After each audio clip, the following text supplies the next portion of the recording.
स्वाभिमानी के प्रतीक प्रातस्मरणीय महाराणा प्रताप के सम्मान में हम उनका के रूप में नारायण सिंह जी कर सकते हैं। मैं एक बार उन्हें भी आमंत्रित करता हूँ और मैं भी, क्योंकि अब रोम रोम में राम है, कहीं भी देखें अपन हाथ बंद करेंगे तो भी राम ही है। मैं कार्यक्रम को आगे लेते हुए हमारे बीच में जैसे प्रहरी के नाते काम किया जाता है, मैं इस मौके पर विशेष तौर पर ये जरूरी होता है, चाहे हास्य हो चाहे साइकिलिंग हो, ऐसे विभिन्न मुद्राओं में आप नजर आते हैं और एक ऐसा इंस्टीट्यूट, और आज का दिन भगवान राम की मूर्ति लगाना इतना आसान काम नहीं है।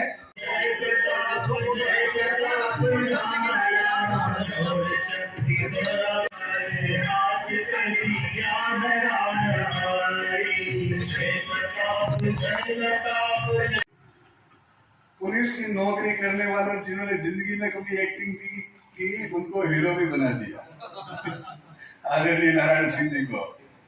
तो हम बच्चे जो हम हैं, मैं तो ये कहता हूं कि आप तो अगर आपके सर को फॉलो कर लोगे कि किस तरीके से एक व्यक्ति टाइम का मैनेजमेंट करते हुए सभी कार्यों को अकेला व्यक्ति निष्पादित कर सकता है।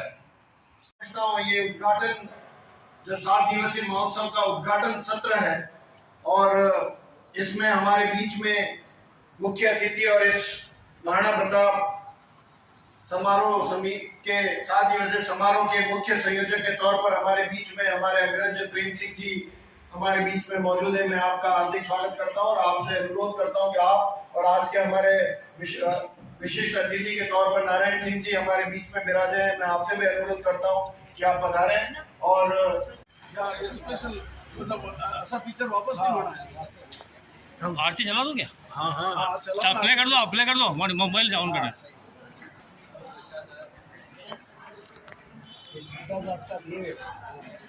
जागृत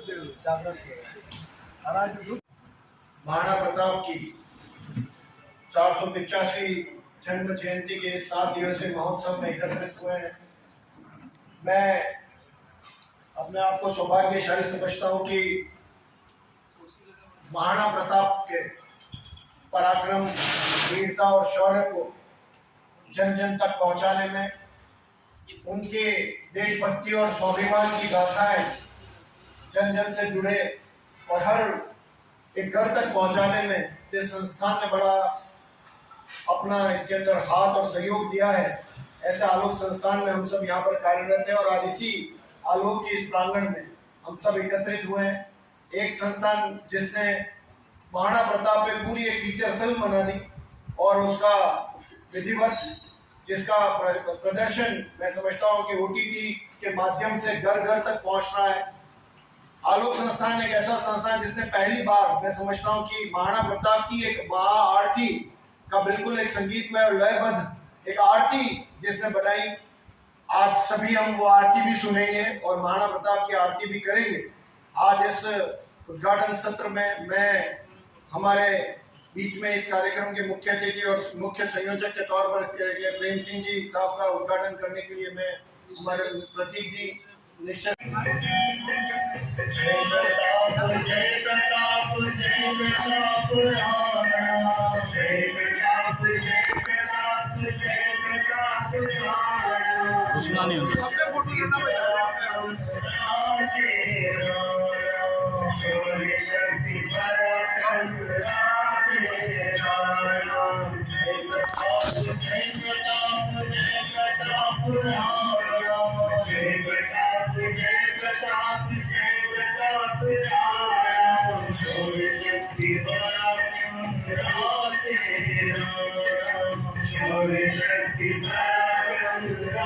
एक बार आप कर लो तो ध्यान आ जाएगा। नारायण जी आगे आओ, नारायण जी आगे आ जाओ, नारायण सर थोड़ा आगे आ जाओ।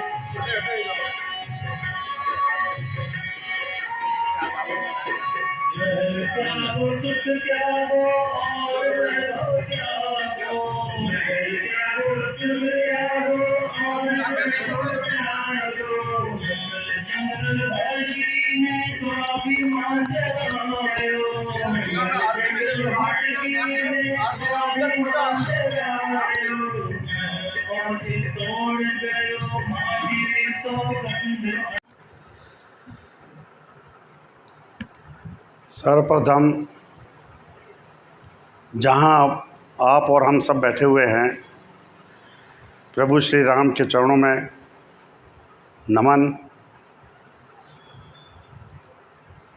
आज का जो कार्यक्रम आदरणीय भाई साहब डॉक्टर प्रदीप जी ने जो रखा है, जिसके बारे में अभी मेरे पूर्व में भाई श्री प्रेम सिंह साहब ने बहुत विस्तार से आपको बताया है कि मेवाड़ की आन बान और शान को जो कायम रखने वाले हिंदू सम्राट, जिन्होंने एक सशक्त मुस्लिम बादशाह के सामने टक्कर ली, और मेवाड़ एक ऐसा प्रांत रहा था जहाँ की ध्वजा एक हिंदू राष्ट्र के नाम से जानी जाती थी और वह लहरा रही थी। उस ध्वजा को कभी इस आदरणीय महाराणा प्रताप, जिनकी पुण्यतिथि मनाने के लिए अपन सब इकट्ठे हुए हैं, तो ऐसे वीर पुरुष, इनकी जयंती मनाने के लिए, तो ऐसे वीर पुरुष, महापुरुष, पराक्रमी, आन बान और शान के लिए लड़ मिटने के लिए जंगल जंगल भटकते फिरे। इनकी बहुत विस्तार से कहानी बड़ी लंबी है, मेरे ख्याल से काफ़ी टाइम पूरा हुआ है तो इसमें ही टाइम लग जाएगा अगर विस्तार से कहानी बताएंगे। प्रातः स्मरणीय महाराणा प्रताप की, भारत माता की। उदयपुर के इस अयोध्या धाम में आप सभी पधारे हुए आदरणीय कार्यक्रम के संयोजक प्रेम सिंह जी सकताव साहब, आज का इस आतिथ्य को संभाले हुए, जिनके सामने कह सकते हैं सूरज के सामने दीपक दिखाना, ऐसे हमारे चाहे संरक्षक हैं डॉक्टर प्रदीप जी कुमावत, और साथ ही विराजमान इस फिल्म के पात्र नारायण सिंह जी साहब, राम सिंह जी खेड़ा और रणधीर दादा चंदेला, रणविजय सिंह जी और समस्त हमारी सब बच्चा पार्टी, आप सभी को आने वाले इस प्रातः स्मरणीय महाराणा प्रताप की 485वीं जन्म जयंती की अग्रिम बहुत बहुत बधाई। और देखिए, वास्तव में आज जैसा कि आदरणीय प्रेम साहब ने फरमाया कि आगाज ही ऐसा है तो समापन कैसा होगा, और वास्तव में अभिभूत भी हूँ, क्योंकि मैं यहाँ इस स्थान पर जब भी आता हूँ तो लगता है यहाँ एक कोई अलग ही ऊर्जा है। और क्यों नहीं हो, एक तरफ प्रातः स्मरणीय महाराणा प्रताप, एक तरफ प्रभु श्री राम, और भी यहाँ जो बाकी है सभी विराजने, और अभी तो यहाँ भगवान एकलिंगनाथ साक्षात विराजने वाले हैं। तो वाकई में इस पावन भूमि पर, और मैं तो आपको एक निवेदन करूं कि मुझे पहले आचार्य जी का सानिध्य मिला, आचार्य जी के सानिध्य के बाद डॉक्टर और महाराणा प्रताप का दुग्धाभिषेक और हल्दी घाटी की माटी से अभिषेक किया। आज के कार्यक्रम के मुख्य अतिथि हमारे इस कार्यक्रम के संयोजक आदरणीय प्रेम सिंह जी उपस्थित है यहाँ, और साथ में 7 दिवसीय कार्यक्रम के संयोजक कमलेंद्र जी के साथ पूरी टीम यहाँ उपस्थित है। और महाराणा प्रताप फिल्म के नायक के रूप में जिन्होंने महाराणा प्रताप की भूमिका निभाई, ऐसे नारायण सिंह जी भी आज हमारे विशिष्ट अतिथि के रूप में यहाँ है। हमने आज प्रताप और श्री राम, चूँकि दोनों सूर्यवंशी हैं, और प्रताप के आदरणीय पूजनीय चतर सिंह जी बाबूजी ने कहा था कि वीर प्रताप राम रा पोता, उन्होंने जो लिखा था वो यही शब्द लिखा था। तो आज हमने उसी भाव को, उन्हीं संस्कारों को, कि बालक राम और प्रभु श्री राम ने जिस तरह 14 वर्ष वनवास भटक कर और राक्षसों का नाश किया, वैसे ही आतताइयों का नाश करने के लिए महाराणा प्रताप भी जंगल जंगल 14 वर्ष थे या कितने भी वर्ष थे वो भटके, और उन्होंने इस मेवाड़ के स्वाभिमान को जिंदा रखा। इसलिए हम बार बार एक बात कहते हैं कि राष्ट्र स्वाभिमान दिवस यदि किसी एक व्यक्ति के नाम से हो सकता है तो वो प्रातः स्मरणीय महाराणा प्रताप के नाम से हो सकता है।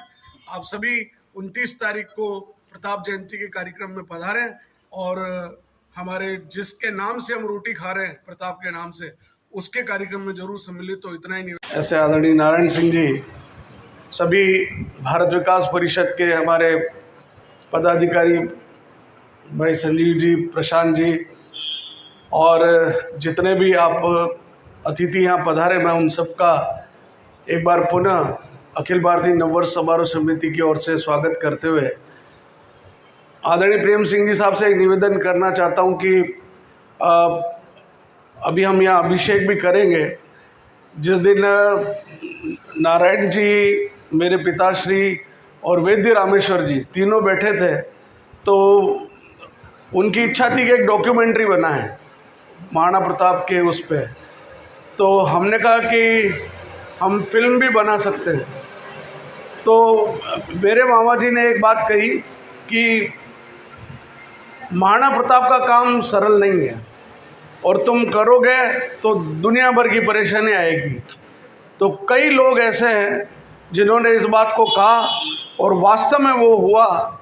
मैं उन घटनाओं को याद करता हूँ तो अब शायद अगर ऐसा होता तो हम सदमे में चले जाते, लेकिन ऐसा मुझे याद है कि 3 ट्रक माल लेकर हम देवगढ़ चले गए और वहाँ शूटिंग करने के लिए जब पहुँचे तो जिनके यहाँ हमने शूटिंग तय करी थी उन्होंने बोला कि वो माने तो भाई जी लक्ष्मी कुमार जी चुंडात मना कर दियो कि अपने हटे शूटिंग नहीं करनी। तो वो ट्रक, तीनों ट्रक वापस रिटर्न करनी पड़ी। श्रीनाथ जी की नगरी में गए तो नारायण सिंह जी वहाँ सीआई रहे हुए, वहाँ पर उन्होंने जब उसको बोला तो उन्होंने हाँ कर दी। वहाँ भी हम गाड़ी लेके गए तो बोले कि श्री जी हजूर रोटू फरमान आयोग नहीं, गार्डन में शूटिंग नहीं कर सको। तो ऐसे ऐसे चैलेंजेस हमने फेस किए।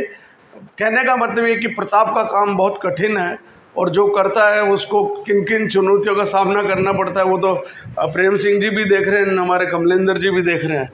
हमने जो इस वर्ष जो काम किया है, महाराणा प्रताप के जीवन की एक टेक्स्ट बुक बनाई है और वो 29 तारीख को हमने जैसा वहाँ रिलीज़ करने जा रहे हैं। वो एक भारत के शौर्य गाथाओं के इतिहास में एक बहुत बड़ा काम होगा कि स्कूलों में महाराणा प्रताप की गाथा पहुँचे। जैसे छत्रपति शिवाजी की महाराष्ट्र में जो गूंज है वो प्रताप की भी हो।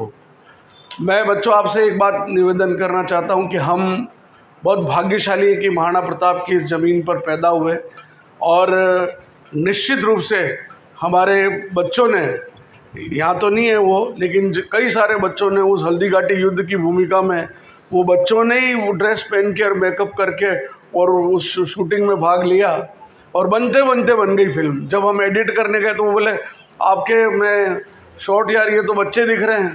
तो कई शॉट्स मैंने कहा कि बच्चे दिख रहे, कोई बात नहीं, हमने तो हमारे स्कूल लेवल प्रयास किया, कोई क्वेश्चन करेगा तो हम जवाब देंगे। लेकिन वो फिल्म बनते बनते बनी और आज हमको खुशी है कि वो फिल्म टेक्निकली भले ही उस समय हम इतने साउंड नहीं थे लेकिन फिर भी हमने किया। मुझे याद आता है कि एक बांस का ऐसा बांस पकड़ के उस पर कैमरा बांध के हमने नीचे लटकाया। उस समय कोई ड्रोन कुछ नहीं थे हमारे पास, तो लेकिन वो वैसी स्थिति में हमने शूटिंग करी और खाना नहीं होता था तो कचौरी समोसे खा के शूटिंग कर रहे हैं, ऐसी स्थिति भी बनी हमारी। तो नारायण सिंह जी मजाक में कहते थे कि लो अपने तो कचौरी समोसा करनी, शूटिंग कर लो, कई बात नहीं। तो ऐसी स्थिति भी बनी, लेकिन आज हमें प्रसन्नता है कि प्रताप का काम हम कर पाए। ज़्यादा कुछ न कहते हुए 7 दिवसीय कार्यक्रम में हम सक्रिय भूमिका निभाएंगे। हाथीपोल पर हम 29 तारीख को अरवाना मॉल के बाहर आलोक संस्थान और नववर्ष समारोह समिति की ओर से हम स्वागत करेंगे और वहीं पर जो भी व्यवस्था बनेगी उसमें हम सभी सम्मिलित होंगे। मैं आप सब पधारे इसके लिए मैं आपका आभार व्यक्त करते हुए हम सब अब एक एक बार अतिथि सभी यहाँ आ जाएंगे।